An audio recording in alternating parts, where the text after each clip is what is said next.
Good morning समस्त को मोर नमस्कार। आज प्रिपेयर करवा दही रसगोला बहुत टेस्टी लगे खायापी आको बनैया भी बहुत इजी बहुत सहज ताको बनैबा गेस्ट मान को सर्व करने बहुत सुंदर आइटमटे। आग को होली आसूची होली रे भी आप प्रिपेयर करेंगे आइटमटी बहुत कम समय लगे बनैयापी। जदि रसगोला थी तो बहुत कम समय हो ना रसगोला बनैयापी टिके 15-20 मिनट टाइम लगे। तो फास्ट मो फ्रिज रे क्षीर थिला ताको बाहर कर नेली क्षीर को गरम होगा छाड़देली। तो तापर मुझे चीनी गोटे बाउल नहीं सहित गुजराती आंब अदा ता सहित मुझे भिनेगार मैंने क्षीर टाक छिड़ापी क्षीर छिड़े छेना है रसगोला बनैयापी। एठी क्षीर मोर गरम है फास्ट भिनेगार दूसरी भिनेगार क्षीर क्वांटिटी जमती थी आप हिसाब से भिनेगार ने कारण मोटे बेसी क्षीर थिला कहार केते क्षीर थी। ये मोर छेना प्रिपेयर रेडी हो गला ताको मु किछि समय गोटे कपड़ा रे बंद करदेवी। गोटे पूरा हल्का पतला कपड़ा मुझे से तार सब पानी जहाँ सब बाहर बार ताको चिपुड़ी देली ना छेनार पूरा बेसी हेले भल से रसगोला बन हेबनी। किसी गुजराती को मुझे कुटी दूसरी तार पाउडर भी से रसगोला बनैबी से दवापाई।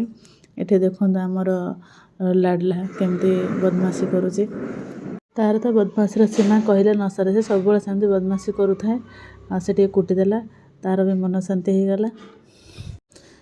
एपटे मु छेना को गोटे प्लेट को बाहर करदेली भल से चकटी देवी ताको भल से टिके प्लेन करदेवी।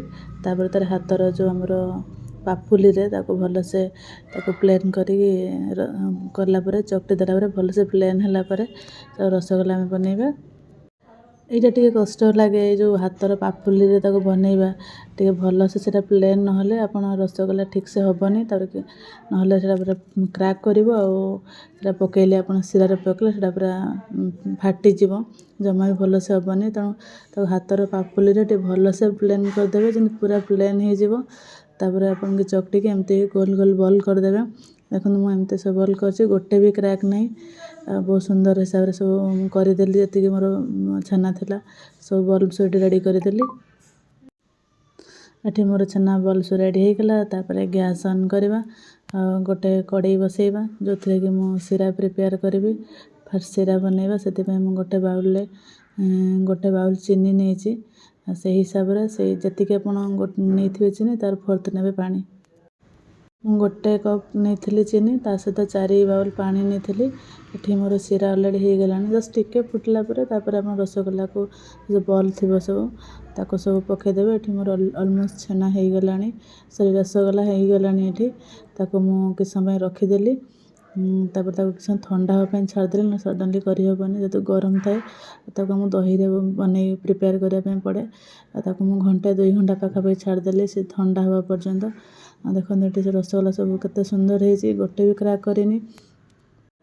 मुझे किसी ग्रेट गाजर नहीं गाजर ग्रेट कर सहित किसी ग्रीन चिली जोटा कि रेड येलो ग्रीन सब टाइप कलर्स थिला ताको नहीं कि आंब अदा को कर सहित धनिया पत्र सहित चाट मसला नहीं किसी धनिया पत्र सहित ब्लैक सॉल्ट नहीं माने जो दही खटा अंशटा को सहित दही नहीं ब्लैक सॉल्टा पकड़े दही खटा अंशटा बैलेंस करने दही को फास्ट किसी मिक्स कर देती ना तार जो छोट छोट सब थाए पूरा प्लेन करने मु दहीटा भलसे मिक्स करदेली।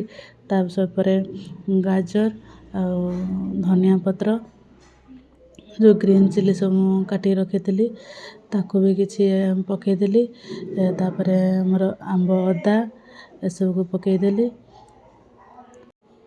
आंब अदा सब पकईकि भल से मिक्स करदेवी सहित चाट मसला ब्लैक सॉल्टा पकईवा एथि पका जाए कि जो दही खटा अंश रहे बैलेंस करने तापर किसी ब्लैक सॉल्ट देली तापर कि चाट मसला पकईदेवी पकईदा भल से मिक्स करदेवी ଏଥିରେ ଏଇଟା ଏଇ ଯେଉଁ ଆଇଟମ୍ଟା ଡିଫରେଣ୍ଟ ଟାଇପ୍ର ସେ ଫ୍ଲେଭର୍ ଥାଏ, ଯେମିତିକି ଦହିର ଫ୍ଲେଭର୍, ରସଗୋଲା ମିଠାର ଫ୍ଲେଭର୍, ତା ସହିତ ଆମ୍ବ ଅଦାର ଫ୍ଲେଭର୍, ଚାଟ୍ ମସଲାର ଫ୍ଲେଭର୍, ଆଉ ତା ସହିତ ଯେଉଁ ଗ୍ରୀନ୍ ଚିଲି ଆମର ଲଙ୍କାର ଫ୍ଲେଭର୍, ରାଗ ଖଟା ମିଠା ସବୁ ଟାଇପ୍ର ପୁରା ଚଟପଟା ଫ୍ଲେଭର୍ ଆସେ।